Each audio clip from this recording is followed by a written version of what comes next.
Hi అండి, good evening. ఈరోజు మనం వచ్చేసి బొల్లారం లైన్లో ఉన్నాము. ఆల్రెడీ ఇక్కడ వినాయకులు అమ్మడం అనేది స్టార్ట్ అయిపోయింది. ఇది రేట్ వచ్చేసి మనకి 1500 నుంచి 10,000 వరకు స్టార్ట్ ఉంది. బట్ ఇక్కడ సోలాపూర్ అని చాలా రకాల విగ్రహాలు ఉన్నాయి. మీరు వచ్చి చూడండి, బాగుంటుంది. వినాయక చవితి పండుగకు సమయం దగ్గరవడంతో గణేష్ విగ్రహాల విక్రయాలు ప్రారంభమయ్యాయి.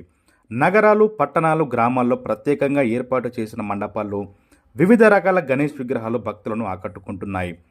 చిన్న విగ్రహాల నుంచి భారీ విగ్రహాల వరకు భక్తుల అవసరాలకు అనుగుణంగా విభిన్న ఆకారాలు, అలంకరణలు, రంగుల్లో గణపయ్య విగ్రహాలు మార్కెట్లోకి అందుబాటులోకి వచ్చాయి.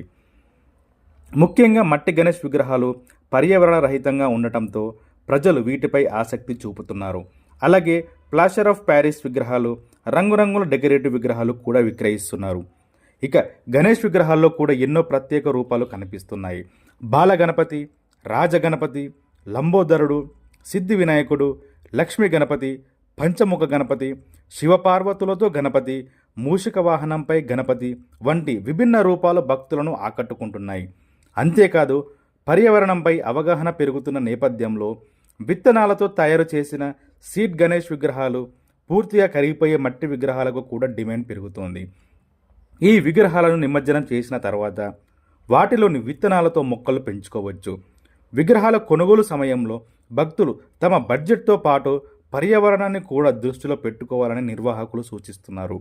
ముఖ్యంగా సహజ రంగులతో తయారు చేసిన పర్యావరణానికి హాని కలిగించని విగ్రహాలకు ప్రాధాన్యత ఇవ్వాలని చెబుతున్నారు. భక్తి, సాంప్రదాయం, పర్యావరణ పరిరక్షణ ఈ మూడింటిని కలిపేలా ఈసారి వినాయక చవితిని జరుపుకుందాం. వినాయకుడి ఆశీస్సులతో ప్రతి ఇంట సుఖ సంతోషాలు వెల్లి విరియాలని కోరుకుంటూ గణపతి బొప్ప మోరియా.